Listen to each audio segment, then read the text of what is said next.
আপনারা জানেন না সমুদ্রের নিচেও পাহাড় আছে। কারণ কি জানেননি? এই সমুদ্রকে ধরে রাখার জন্য আল্লাহ প্যারাক বানায় রাখছে। সমুদ্রের ভিতরেও বড় বড় পাহাড় আছে।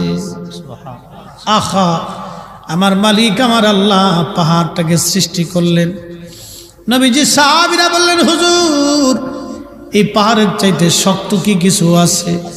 নবীজি বলেন, হ্যাঁ, পাহাড়ের চাইতে শক্তর নাম হলো লোহা। লোহা, এই লোহা হলো পাহাড়ের চাইতে শক্ত। নবীজি সাহাবীরা বলেন, ইয়া রাসূলুল্লাহ, লোহার চাইতে শক্ত কিছু আসেনি?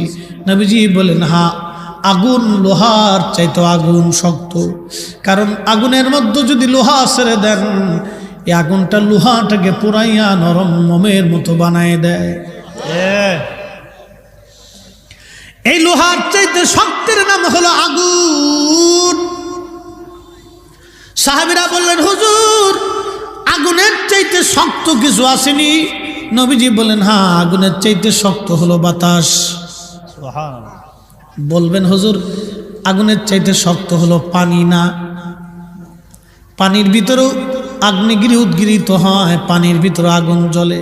আপনি জানেন না সমুদ্রের নিচে আগুন জ্বলে, আগুন, কিন্তু পানি আগুন নিভাইতে পারে না। সুবহানাল্লাহ।